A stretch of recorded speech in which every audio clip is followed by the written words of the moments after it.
Let's get All it right. started. Let's get started. Yes.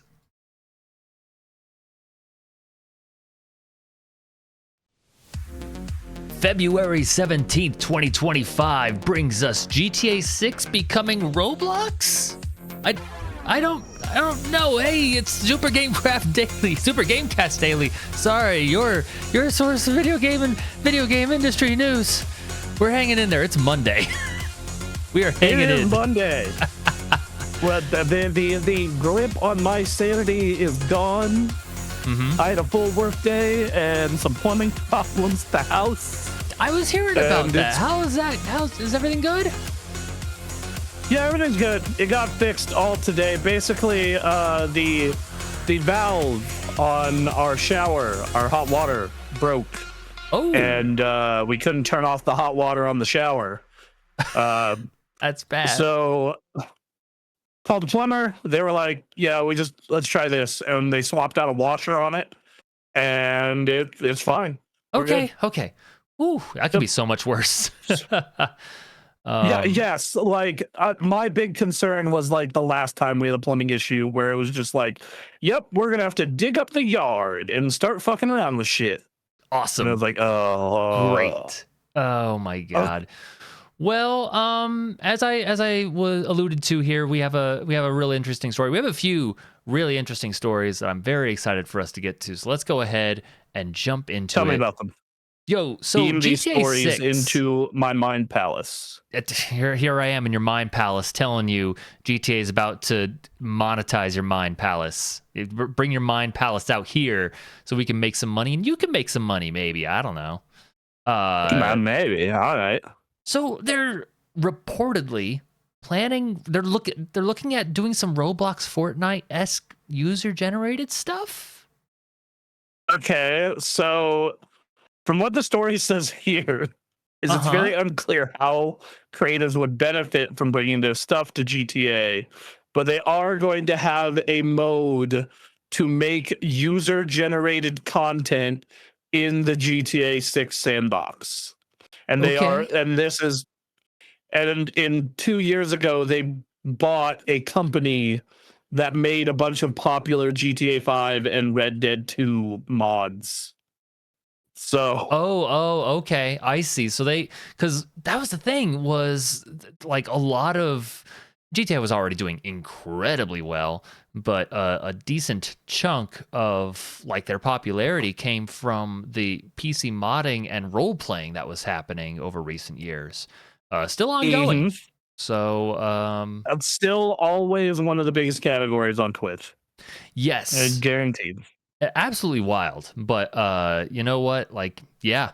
And I remember thinking like it was a bit of a bummer that they were going to, for GTA 6, they're going to put the consoles out first, because I imagine just having that free advertising out there with the PC role playing happening was having that delayed seemed like a bummer. But this story seems to suggest they noticed. They absolutely noticed. And also the thing that I have in my mind is like, this would not be the first time mods came to a console game. No. Or like user generated, like you can do crazy stuff with the Halo mod tool, like on console even. Yes. So I'm just like, and according to Digiday, the person who got the story, Rockstar's recent conversations with content creators have been, quote, relatively open-ended, which what it sounds like is Rockstar is making content creation tools for console and PC. In my mind, this is what I imagine is happening, and they are trying to go to these content creators and be like, Roblox doing that, you know, we could maybe improve on. What's Fortnite doing that we could maybe make you want to put our stuff in here instead of Fortnite?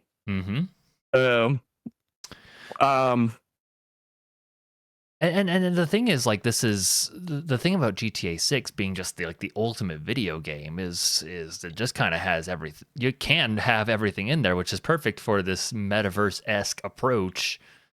And yeah, now they're gonna have this giant map. So do you think they have like a giant like square of empty space, or like people are gonna make shit for this area right over here? So So I think that you will be able to do anything on the map provided it is in your own server. So I think it's going to be Minecraft or like where it's like, yeah, we have a default map, but you can mess around with the map as much as you want. Are you saying that I can demolish buildings? I can get rid of buildings and then make other stuff? I can see it. Yeah, I can see that. Or I could see like you can put buildings on top of existing buildings, maybe. Sure. So, Yeah. Yes. Forge style. Yeah, I can see a lot of tools with this. I know that if there's anything that Mario Maker, Tears of the Kingdom, Forge, is there's going to be a lot of giant dicks. Yep. That's guaranteed to happen. Mm-hmm. I guarantee you that if this does happen, it will make a lot of money. Depending on how they do it. I even think if like even if it's just kind of okay, GTA is so big. Like, Yes. because GTA Online is still kind of like broken. Like, Yeah. I mean, we all tried to play it together like not that long ago, and it's just like, okay, we disconnected again. Okay, the game's having trouble linking together. Okay, who needs to host the server now? Yep. Like, so so I could totally see them like, even if this tool is just kind of okay, I could see it being huge just on the fact that it's Grand Theft Auto and it's a realistic setting and you can do anything with it. Absolutely. Like that, It just sounds that's like there's part of the deal here is there's going to be some revenue sharing, which means there's some revenue being generated. So I'm wondering, they could do a Forge thing. That would be awesome. But I wonder what they're trying to do. I wonder what it is. maybe it is just straight Roblox. Maybe it is just like, yo, we want more options to funnel shark card money at. And we're willing to lose some, and like we're willing to give some of that profit sharing to creators. Yeah. Oh, They're but making a ridiculous amount of money off this game already. I wonder. okay, Rockstar, I need this. I need you to just do me a favor. You're gonna make more money than God on this. And okay, so GTA 5s were called shark cards. Mm-hmm. All right, all right. You need to call the GTA 6 ones whale cards. Mm-hmm. There you go. Yeah. Yeah. Just make it just full transparency. Just we whaling. I mean that's a GTA joke. That It's is right a there. GTA joke. That's absolutely like that's We something you live in hear the on GTA the world now. It's just That's, in this game. It's all localized to one location, so might as well. like that's actually my biggest question about GTA 6 at this point is more okay, we live in 2013, a lot of GTA stuff was like haha parody, and now it's like we live that world. Mm-hmm. Like if you turn on the news, it is Weasel News. Yep. Like that mission where you you get the new iPhone and the guy takes the call on stage and you detonate a bomb in it, it blows up the dude's head. Mm-hmm. Yeah. Totally can picture that happening in modern day. No question asked. Just like, yep. So my biggest question is like, okay, you're writing GTA 6. How do you do the satire? How? And you're doing it in Florida, which is already like a parody of America. Yes. Yeah. And well, I mean, I think that's why they're kind of centering on and I think they've been doing this more recently anyways, that like they're trying to tell a story, the story of America in a more serious Hollywood-esque thing. It takes place within this satire world, but the concentration is more on Nico Bellic trying to establish himself in America. It's on these three people, one is ready to be on the grind and is on the up and coming, and then there's the guy who's like retired and over it, and then but like made it, and he's just trying to relax. And there's one guy who's older, but he's just lost his mind. Like just this metaphor for chasing the American dream in this awful wasteland. And then they're just gonna do it with something, they're what's it called? They're Bonnie and Clyde, but for this. Yeah, so but from modern day, and yeah, and to be fair, they've been doing that broken American dream thing for a while now. Yeah, because they did it in both the Red Dead games as well. Mm-hmm. Like I always joke the moral of Red Dead Redemption 1 is don't trust the U.S. government. Right. And that game takes place 100 years ago, over 100 years ago. Oh yeah. And that's been something that they've done for a while now. But I think as more time has passed, this has been a question for GTA for a long time, and I just think I think as time has passed, I realize like, well, they're trying to make a statement outside of the satire at this point. The satire is the fun part, and the question is how far can you go when reality is already going that far? And that's a good question. I can't wait. Yeah, I'm still beyond stoked for this game. I think this creation tool is going to be cool. It's not necessarily for me unless it allows people to make heists, because that's the part about that game's online system that I care about. And then once I did all the heists, I didn't come back until they put in the casino heist, and then I didn't come back again until they put in the island heist. So it's like, if this game's online does not have heists, I'll be like, that's cool. This isn't for me. I mean, I think they're gonna make heists, right? But it's like, whoops! I knew I would do it. Let me get out of that. Everything's fine, everyone. Don't worry about it. Don't worry about it. Don't worry about it. Everything's fine. I think they'll have heists, but I do think you propose an interesting idea of like, you can't heist a convenience store, but like here are these set locations that you could have heists in, and then you like create custom conditions for your heist. I think that would be interesting. Yeah, I think that they kind of played around with that a little bit, even in that island heist, where there was like multiple ways you could approach that thing, and I think that those are definitely options. Anyway, there's some other GTA 6 news there. We actually got a little more GTA 6 news, which is hey, the PC release date's looking like it'll be in early 2026. Yeah. So the game's coming out this year, and it's going to be on consoles only, PS5, Xbox. And when talking to Corsair Gaming's VP, they said, yeah, GTA 6 is probably the one everyone is talking about. And we'll get a glimpse of that, I think, later on in the year for console. My understanding is coming out in the fall for console and then early 2026 for PC.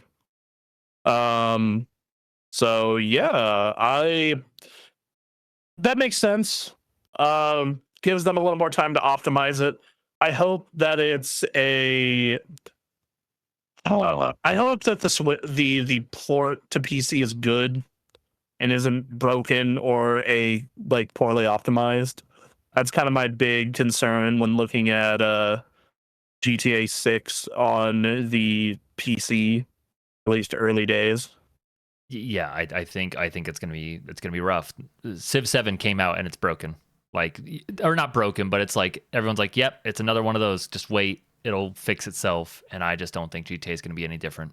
And this is the AAA space for online games, because the thing I always say is the PC crowd does not like to spend money on games. They just don't. The numbers don't pop out the same way.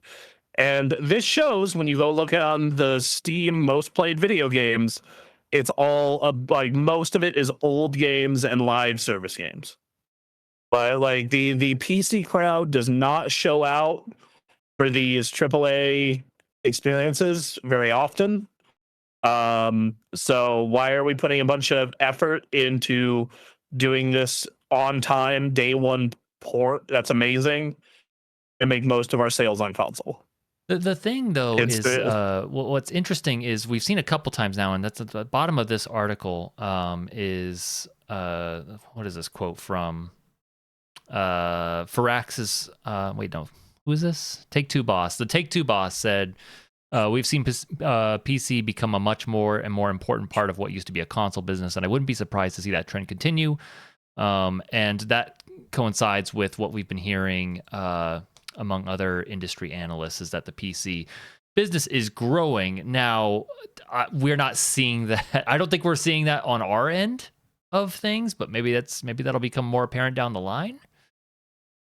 I think financially it's growing just because of one, it's getting stagnant hardware wise. Like you look at like what are the most used pieces of hardware, it hasn't moved much. Mm. You know, when you go and you look at like the Steam hardware survey, for example, it's like the number one GPUs are all as powerful as a 4070 or lower. Mm-hmm. So it's like, it's not like they're leaps and bounds. And people, once again, on PC are playing old games, but they're buying microtransactions for them. Like Marvel Rivals probably makes hundreds of thousands, if not millions of dollars every time a skin comes out. Yeah. I don't even play Mr. Fantastic or the Invisible Woman. And I saw that 60th anniversary wedding skin and I was like, oh, maybe I should get that. That looks really cool. Is that one you can buy, or did you have to be a part of a special event for that one? No, you can buy that one now. Okay. I think they're doing a deal where you can get both of them for $22 or $28. The sad state of skin prices are, I'm like, that for 2 skins, that's a deal. Yeah, dude, I paid $16 for just Wolverine. I know. I know. No, and it makes, and the part of the reason they price that way is it makes the battle pass an even better deal, because the battle pass you get like 8 skins for $10. Yeah, provided you can play through it. Yeah, that's a thing. Yeah. So okay, yeah, we'll see. The live service space is probably growing, but there's been some backlash to the rush to live service. There's only so much that even the whales can spread around. Right, but I think in the PC space in particular, it's just there's a couple of big single player games that pop off, and then it's mostly live service games. But the live service games have the potential to earn more money, because a single player game, you drop $70, maybe more if you get the collectors or whatever, and then live service people are dropping thousands apparently.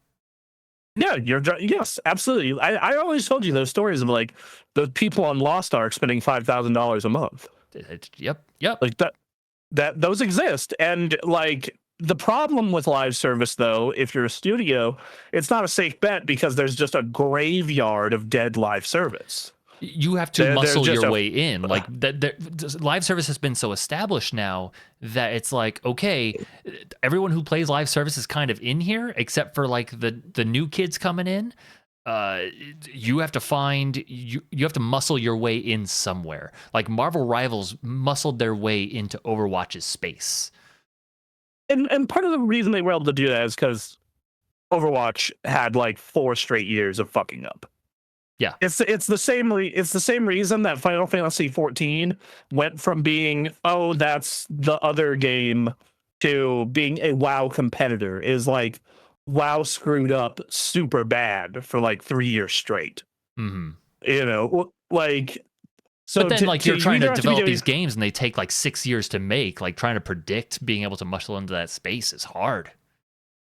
Right. So you have to do what Path of Exile did, where you just made a really good game, and then people who are fans of the genre are pissed off at the genre leader, or you and hope that can happen for you, or it's just a genre where no one is. Like PUBG is still massively successful. It's the 4th most played game on Steam, and it's because that didn't exist. That was a new thing. Even after all the Fortnite stuff, Fortnite took their game mode and became the most ridiculously successful studio. But there's still enough room for Battlegrounds to be out here, and Apex Legends for that matter. Yes. By the way, both of those games, PUBG and Apex, are top 10 on Steam. My right God. now, most played. Wow. Yep. Yeah. No, I just looked at the top 10 on Steam. Literally everything that's in top 10 right now, except for I'm not counting Banana, by the way. Fuck that. That's a that's a scam for Steam Okay. cards. Oh. But yeah, if you don't count the scam that is Banana, Mm-hmm. there are 2 single player games in the top 10 most played games on Steam. Right. And then there is 1 game that is both. It is single player. Or there are 2 games that aren't live service because Baldur's Gate, you technically can play single player, but it's not live service. Mm-hmm. So it's like, yeah, and if you expand that for the top 20, it's the same thing. It's mostly live service games, and then there's an exception being made for Baldur's Gate, Kingdom Come Deliverance, and Stardew Valley. Gotcha. Yeah, like, and this is all up and down the Steam top 100. It's like a 5-to-1 ratio of live service to single player. Yep. And that's just where the PC market is. Yeah. If you are AAA, if you're not AAA, it's a different fucking game. It's a different world. Like if you're not but if you're AAA, why am I going to put the money in to a game on PC? I have to spend more time optimizing it, which is going to cost more money. And also, they don't buy it. They don't play it. Because GTA has a modding scene that is very successful. And serves as marketing, continuous marketing for them. But they'll be there afterwards anyway, because they were there when GTA 5 came out and the PC release was not great, you know? The PC release came out 2 years later, too. Like, GTA is such an exception to a ton of rules as well. Yeah. Because it's so big. But, like, you know, you look at most other games, like, when people were talking about the bad Hogwarts Legacy port and the Star Wars port, that was piss poor. Mm-hmm. Or even Elden Ring had some issues on PC at launch. People were saying to go play the PS4 version, the PS4 Pro version. It's like, oh, okay, so it's like this is second class citizens from because they don't buy these games as much. They don't. Like the proof is in the pudding. Proof is in the pudding of the most played games and the sales numbers as well. You know, unless you can muscle your way into the game, to the live service space where there are people who have thousands waiting to be spent. Yes, or if you're a single player dev who can appeal to PC gamer mindset like Baldur's Gate and Cyberpunk did. Sure. Yeah. You know, like I think that's it. Honestly, I am surprised Civ 7 was such a bad PC experience. But I thought about it, like, well, I mean, if I'm a publisher and I go where I'm making most of my money, then most of my money is all right on console then. So it's like, all right, well, why am I even worried about this? So, well, you know. The only other thing I want to say about this is man, isn't it funny that everyone's like trying to move out of the way of GTA, and because of their console PC split, it's like a minimum 6-month window. It's like yeah, you have to get out of the way twice. Yeah. You have to get out of so I mean this is a $2 billion video game, and it is easily the biggest game on the planet. So it's like, yeah, okay, I get it. We'll get some smaller releases, like once we find out when the console release is, and then they'll sneak their game in a couple months in later, and then like the PC comes out, and then the like a deluge of video games come out. Like, yes. Okay, finally. And it's God, like absolutely nuts, man. And I think Nintendo's not going to care about this at all. Yeah, no, they're again, that's another one. Nintendo is in another world. But they're yeah. So all right, we need to get into this. Okay, let's go beat this dead horse some more. He keeps just juddering, so we have to. It's it's a multitude of moments of this is it, right? This is the moment, and I feel like we just keep doing it. It keeps happening, and this is another one. Okay, so elaborate on what's happening so I can expand on it, because it's just like I know a lot about what happened to the Dreamcast, and this is almost an exact mirror of it. except slower. Okay. So, Well, but go ahead and elaborate. yeah. So Uh, Phil Spencer came out in an interview, which we'll get to in a second, but we're just hitting some highlights here. Is just came out and said, they've been trying to get people to get Xboxes ever since that one conference that was about TVs and no discs and always online, and it is and if you need an offline console, you can get an Xbox 360. absolutely, you can do that. It's called the Xbox 360. Oh, it was the way he said it too. And then followed up by Adam Boyes at PlayStation doing the handing off the used game. Thanks. How to share used games, and just everyone moved to PS4. Everyone established their online, games there, because despite the backlash, we were all still, creating our digital ecosystem at the same time. It's not that people were against digital. It's just only digital at that time. Like what?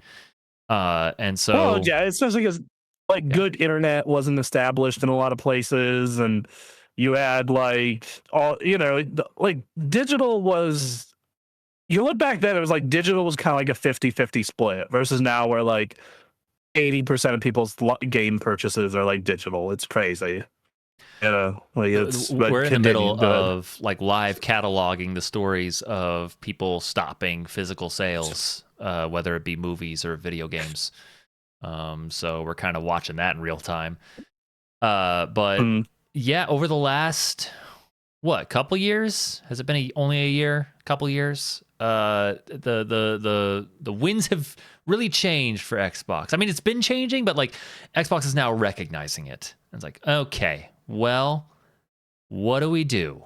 After a number of misses, whether it be their Redfall and Starfield, whether it be Hi-Fi Rush, Hi-Fi Rush hitting and then getting rid of the developer, a number of moves. And then in the last few months, the marketing campaign has begun where they are saying, hey, you can play Xbox games in all these different places. And then news came out, hey, we're putting these Xbox games out on the PlayStation. And which has led us to this moment, this interview here. Yeah, so they did a interview with Xbox Era for their for Xbox Era's 250th episode, which hey, congrats to those guys. Good for them. 250 is a big milestone. Yeah. At the rate we're going, we'll be there in about 2 years. So we'll do a party. Phil Spencer, come on our 250. Exactly. Yes. 100%. Oh, Lord. Don't watch our prior episodes. I'm going to tweet this clip to him and be like, all right, dog, come on down. Man. We used to support you a lot. We believed in this vision for Xbox. We really did. I mean, I still like Phil Spencer as a dude, no matter what. He just seems like a really cool guy. Yeah, I love him as a person. I love Game Pass. I think that as far as the consoles that launched this generation, I preferred the Xbox's look and feel. Every time I look at either of the PlayStation 5s in this house, I'm like, God, you are just the ugliest thing in the world. Yeah. But no, so he came out today and is like, yo, I'm not trying to move them all over to Xbox anymore. So he still prefer to sell games on Xbox, but won't ignore other user bases. If now that Xbox is releasing numerous games on PC, Spencer asked if he was now less focused on Sony's 30% cut and more focused on the 70% cut Xbox takes on games sold on PS5. And he replied that this was the case, and that trying to get PS5 owners moved to Xbox instead of selling games directly to them was no longer a viable strategy. It's maybe not what I was going to say on stand at the time, but yeah, I would love to make all the money for all the games that we ship right now. Obviously, we make more on our own platforms. It's one of the reasons that investing in our own platform is important. But there are people, whether it's their libraries on PlayStation, whether it's the controller they like better, whether it's that's where the games they like are. And I don't want to then look at that and say, well, there's no way we'll be able to build business there, find fans of our franchises there. I'm not trying to move them all over to Xbox anymore. We are also invested in where our games are. Let's allow more people to play. And yes, the 70% that we make on our games on other platforms is helpful to us being able to build great portfolios like what we showed at the Developer Direct and what we will continue to show through the rest of the year. Mm-hmm. Yeah. Yep. And then they added a bit at the end saying, and what about, because they on the last Developer Direct they showed, hey, the PS5 logo and the Switch logo for some games. Mm-hmm. Like, hey, this is going to be on everything. And he says, I just want to be transparent with people. If we're shipping on Switch, we're going to put that. If we're shipping on PlayStation or if we're shipping on Steam, people should know where they can get our games. Yeah. And he stresses that he feels Xbox is the best platform to play games on. I want people to experience our Xbox community and our games and everything we have to offer on every screen we can. Obviously, not every screen is equal. There's certain things we can't do on the other closed platform that we can do on open platforms or our own. This strategy will allow us to do big games while also supporting our native platform from the hardware to the platform and services we have. And that's going to be our approach. Yeah. Like, I get it. Yeah. Here's the thing. Is the console gamer in us is bummed. We're seeing it step by step, that, like you were saying, the Dreamcast kind of thing. But here's the thing. This is the right move. It sucks for the console war. From a money perspective, absolutely.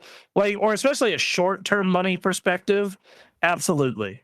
The reason I say that is Last Stand Media just put out a video about Xbox today or yesterday, and one thing that they brought up is the Activision buyout is now the biggest acquisition in Microsoft history by over 3 times. That is some insane perspective. Yep. That I had to sit there and interpret and be like, oh, they couldn't run the solo platform strategy if they wanted to. Even if they wanted to, they would be the mothership would be like, no, we just spent $1 bajillion. You need to make that shit back and then some. Mm-hmm. And we've been covering stories on this very podcast. Like, the numbers show they're not selling any more consoles. Like, there are more consoles being sold, but in terms of what they're gaining against their competitors in the console space, no. Nope. No, they are getting dunked on by the Switch and the PS5. And I guarantee you when the Switch 2 comes out, it'll continue to dunk on them as well. Mm-hmm. Most people estimate around 30 to 35 million Series X/S consoles have hit the market. And I don't think they really care. They're happy to take 100% cut instead of a 70% cut. But I think at the end of the day, they don't really care all that much. Go buy our games. It's money. That's what it is. The console war for Xbox is not a thing at this point. Yep. And not only that, but you look at the fact that they got to support Game Pass, which is its own thing, and then you look at the fact that they're effectively a third-party publisher now that happens to have its own box. And they're the biggest game publisher in the world now. Yep. It's not even close. Mm-hmm. It's not even, number 2 is what, EA? Yeah. It's not even close. You think about just by owning Call of Duty and Blizzard, you're probably just that alone. Yep. You're huge, and then you throw on a little extra for everything else they do, and it's dude, no, this is from a money perspective and a business perspective, this just makes sense. I do think it is bad for the ecosystem of consoles, though. I think this is really bad for the ecosystem of consoles, and here's why. Sony effectively doesn't have a competitor anymore. They don't have a competitor in the console space because as much as like I love the Switch and the Switch 2, I think is going to be really cool. It's not. It's a handheld more than it is a console. It's a handheld that you can plug to your TV. And it's You it's know, Nintendo. I don't know. It's just a different thing. right? Like even when third party supported, it has a very different vibe. And then the PC space is its own space. Like 99.9% of the people I know who play on PC are like PC for life, never going to buy a console unless there's a game they really want to play that's locked to it. Mm-hmm. Right? Like Mm-hmm. that's you know, and then I know some people who are PC gamers who would never, ever, ever, ever, period, buy a console. Doesn't matter what game is on it. Sure. So, you know, I think that it creates an effective monopoly for this more standardized console, right? Mm-hmm. Like this, hey, we're going to try and do big graphics, big budget, online services style console because now PS5 just becomes the default. Right. Unless you really, really want Game Pass, uh, you know, and don't want to get a computer, that's like the only thing in my mind that makes me go, oh yeah, no, you should totally, you know, get yourself an Xbox instead of a PlayStation. Right. Yeah. And as we've seen throughout the years, PlayStation, just with the competition of Xbox, will kind of just say, hey, here's a standard box. We are going to deliver on being the place where you play video games reliably. We're not going to get crazy with it. This is just, we're just going to keep going. And that has worked for them because of their competitor. But It's because their competitor spent, you know, over a decade fucking off, mm-hmm. you know, and then they used their one shot at being relevant and squandered it.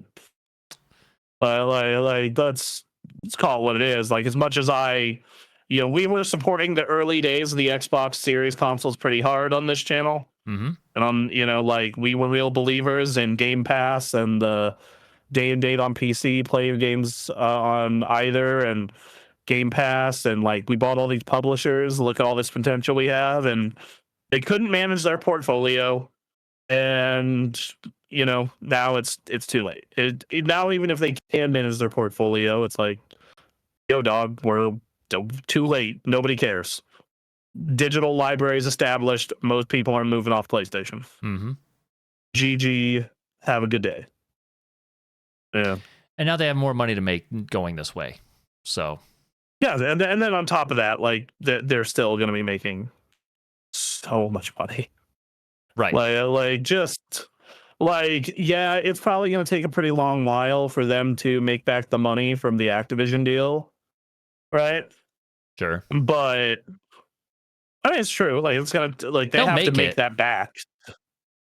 Like it's gonna take a while. They got Call of And I'm Duty. They got Candy Crush. They got Fallout. They got all sorts of IP they can use if they know who to use them well. yeah, you know they own Blizzard. Like Blizzard. you know like they own a lot. But so with that in mind, though, like I'm you know like on the money side of things, yeah, it's great for them. Like, that couldn't be better for them. But I think on like for the gamer, especially the console gamer who doesn't really care to go to PC, this is really negative because like we're already seeing Sony like being like, yeah, okay, we effectively have a monopoly. You know, we're already seeing it. This is where this is the part where yeah, they kind of just relax a bit.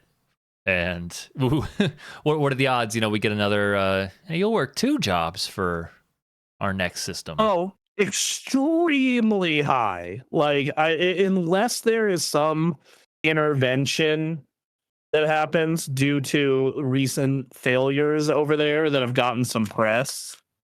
Extremely, because Sony's like, you know, people talk up PS5 like it's doing so much better, and I'm like, it's doing so much better in comparison.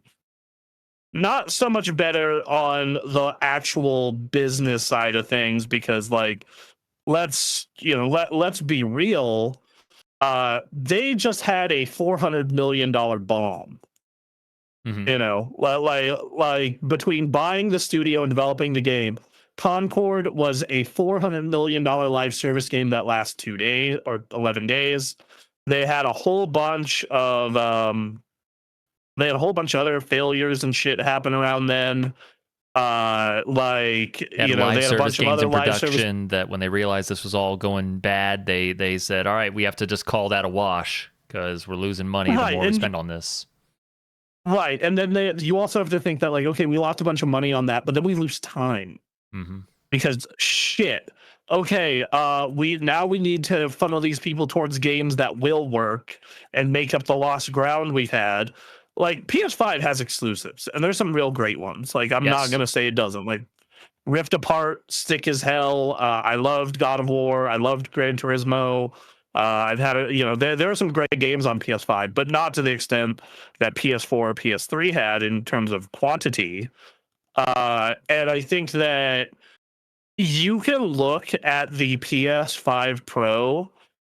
The fact that it is $700, and there were leaks coming out saying that when they found out Microsoft wasn't doing a Pro version, they were like, "Oh, okay, yeah, then we can put our box out at 700." Mm-hmm. Like that, because like, well, we don't have to another Pro console to compete against. Yep. Don't not worry about it. So it's this thing where Sony has also been doing not as good as people would think. It's just that they at least have had some wins, and they have had some exclusives, and at minimum some timed exclusives. Like I want to say the Xbox version of Black Myth Wukong still isn't out yet. Huh. Um, Wow. you know, So, but even then it was still delayed. Same with Baldur's Gate, that came to Xbox late. mm-hmm. Um, so I don't know, man. It's just I I I always want competition in the market, and it seems like in your more standard console market, Sony's about to be a monopoly, and we've seen how cocky monopoly Sony works. Mm-hmm. Anyone who's been there during the early PS3 days, where there was this over-engineered $600 box with a ton of issues, like doesn't it's not good. It's not good. They got their shit together, but Cocky front runner in the video game industry always ends poorly. Like that's a constant. So right. I'm waiting for it to happen again. Xbox is still technically in. They have a box. They are probably looking at a handheld. That could function as a console as well. So they'll still be technically in it. So if Sony were to really go bad, if they were to Shadowlands it, and then Yeah, it could happen. But like I totally can see a world where maybe PS6 is like $800, and they're doing a bunch of shady stuff, anti-consumer stuff. There's some long delays between games, and then maybe Xbox pounces on the opportunity. But I don't think that's where this is going. I think that Sony understands, as much as Nintendo does, that games make up for a lot, dude. Good games make up for a lot. People will put up with a lot of shit to play really good video games. Mm-hmm. And I think that they'll just get away with a lot of shit. But that's just where it's at. Like I think that the fact that the PS5 Pro is selling better than the PS4 Pro did, and then there's only been a 2% loss on total consoles sold for going from PS4 to PS5.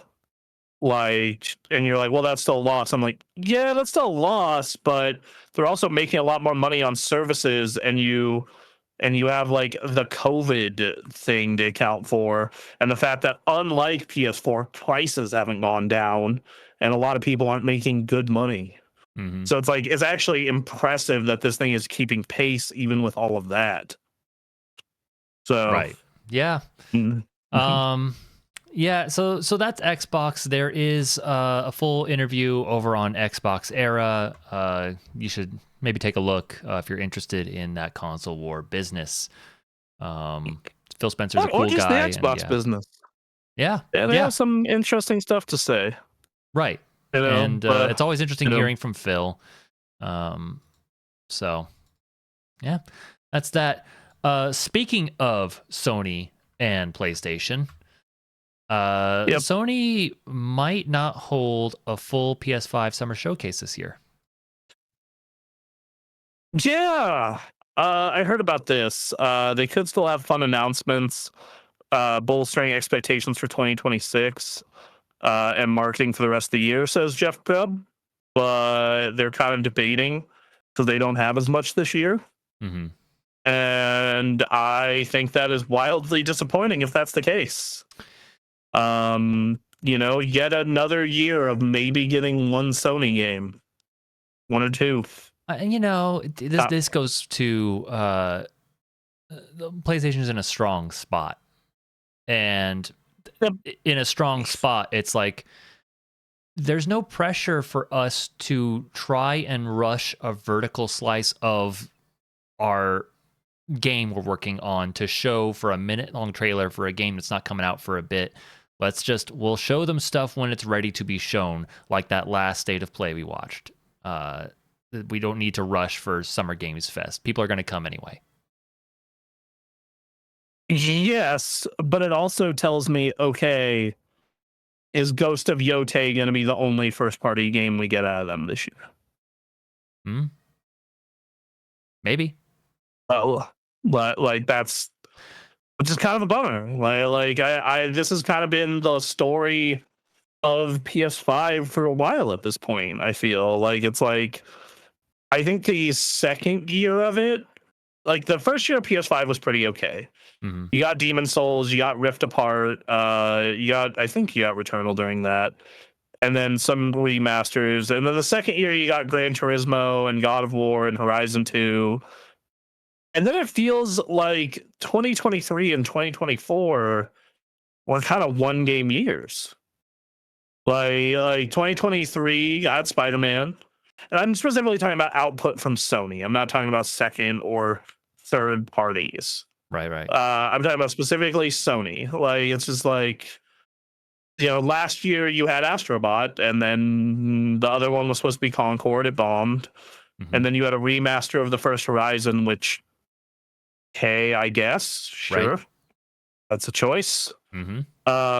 And then you had like Stellar Blade is technically a timed exclusive because it was a second party game, but it's like I just don't see the output like they used to have, and I don't know how you make that happen.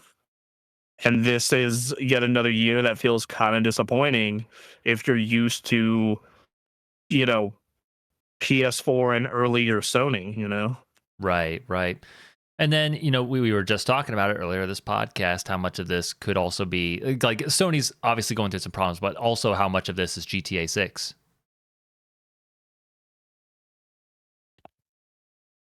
I think that some of this is GTA 6 for sure.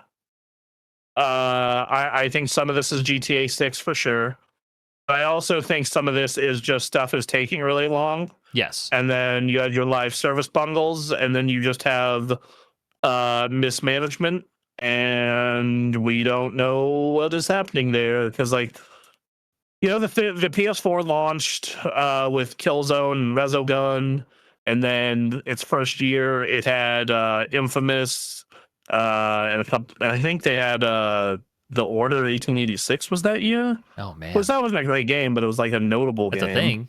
Yeah. And then like 2015, like you had Bloodborne, and you had like Bloodborne and the Uncharted collection, and you had 2016 you had Uncharted, and like it felt like there was just more going on in the PS4 area, and especially I'm not gonna count the PS3 and back because like game development times were a lot shorter. Right. But Like it just felt like more was going on, and I feel like this generation, just it feels like there's just not as much going on. That's another thing Like to it just consider feels is that like on top of all of these factors is yeah that the AAA space is taking more and more people and more time to get things out. They keep getting bigger and bigger. yes, So that's which is causing why problems like too. when you look back at like I remember 2020 right for Hmm. them Hmm. where 2020 was the last year of PS4 and they got out. Not only did they get out their PS5 games of Demon Souls and Miles Morales, but they also got out Ghost of Tsushima and Last of Us 2, and then they got exclusive deals for that was a timed exclusive for Final Fantasy VII Remake and Persona 5 Royal. So they had a year of like 6 games that were just huge and locked to their platform. Hmm. And I felt like we haven't seen that as much from them Yeah, this generation, and it's kind of a bummer. Um, you know, it is. I think so there's a lot of factors that we have outlined here that lead into that. Some of it is within their control, some of it not. And you know, it'd be nice to like see I always too. like I look. Go ahead. Oh, sorry, go ahead. Okay. No, It would be nice to go back to seeing like a quarter, one Sony exclusive a quarter, getting it back into that cycle. I remember just kind of roughly that cadence was nice, very nice. like that. Like that Wolverine. When did that Wolverine trailer come out? I think it was somewhere in this article they When said did- it was they were going to try and saying it was might be coming out next year or showing it or that trailer came that was a out in while ago. 2021. Yeah. Oh That man. trailer is 4 years old. To be fair, it was a teaser. Maybe they shouldn't have teased it that early. Like Yes, Okami, the Okami maybe 2 if trailer problem again. like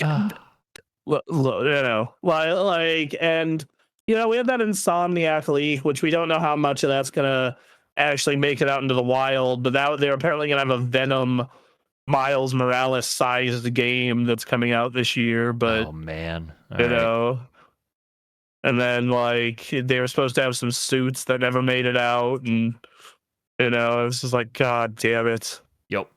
Um, so I don't know, man. It's real bad out here for them. I mean, no, Um, the thing is, it isn't for them. They're fine. They're doing great. It's just it could be uh, going better. I think as far as like, well, that's the thing though, is I also think that they're in a very weird market, but I'll get into that more later because I know we're running short on time. We have one more news story to go. We have one more news story to get through. Let's go ahead and quickly transfer to that. Let me just scroll all the way back up here first. Overwatch 2 has addressed Marvel Rivals existing. Oh, good. Oh, good. Yeah. Oh, good. So okay. So Uh, you've read this. I skimmed it, and this sounds hopeful to me. What do you think?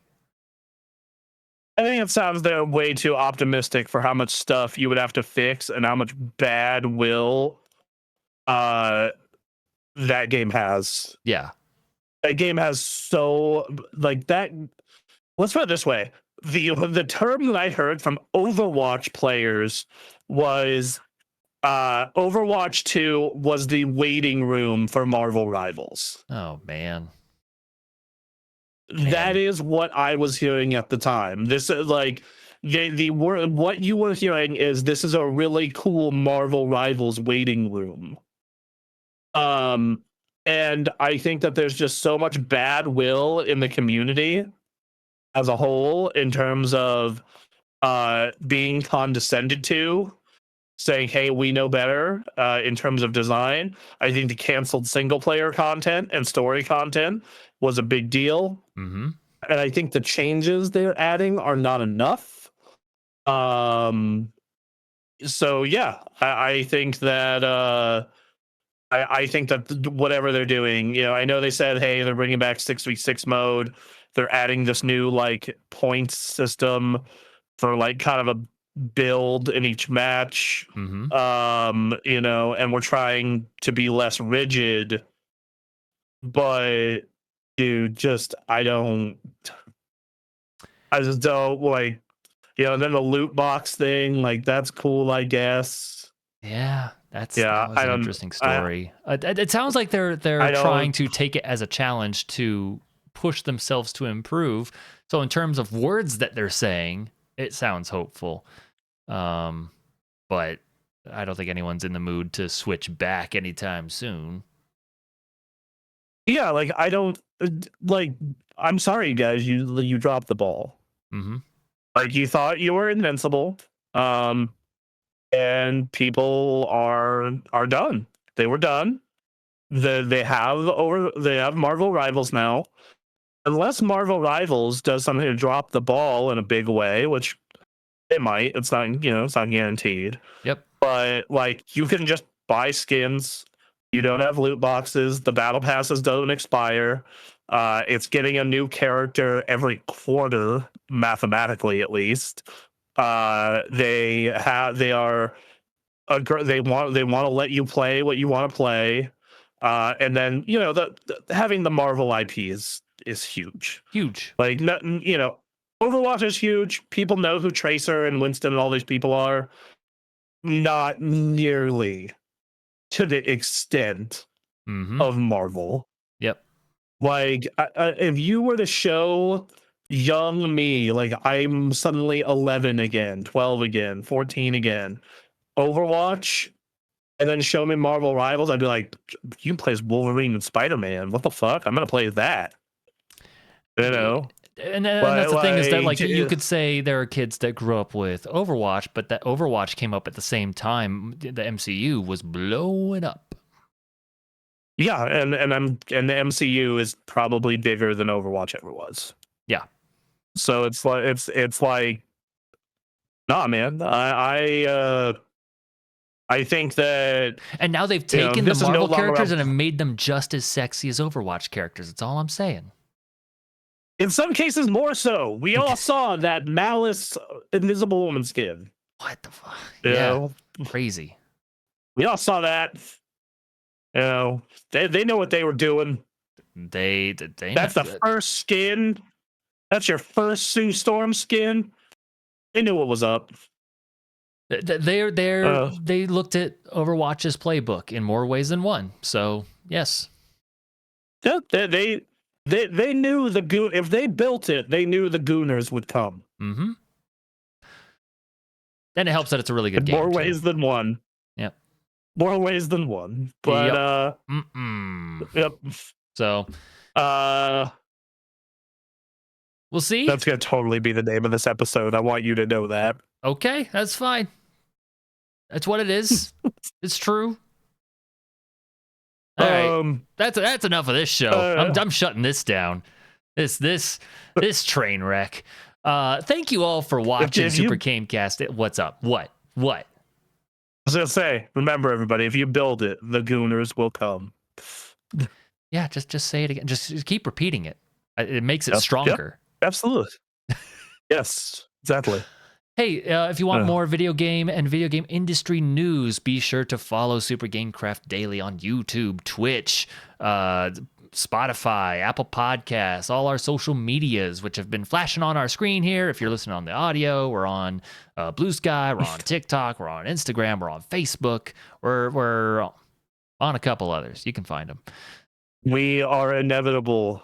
Be sure to like and subscribe, help us out. That would really help us out. Reviews on the audio podcast would be great. We're gonna keep bringing you this video game news, man. We cannot be stopped, and we cannot be stopped. Yeah, we are inevitable. Like Gooners, we're gonna come and we can't stop. Anyway, yep. Hey, comedy comes in threes. That was the third one. That's gonna do it for this episode. Thank you all so much. Hey, there's gonna be more video game news tomorrow, so we'll see you then. Bye. See you then. Me and Duncan. What's up?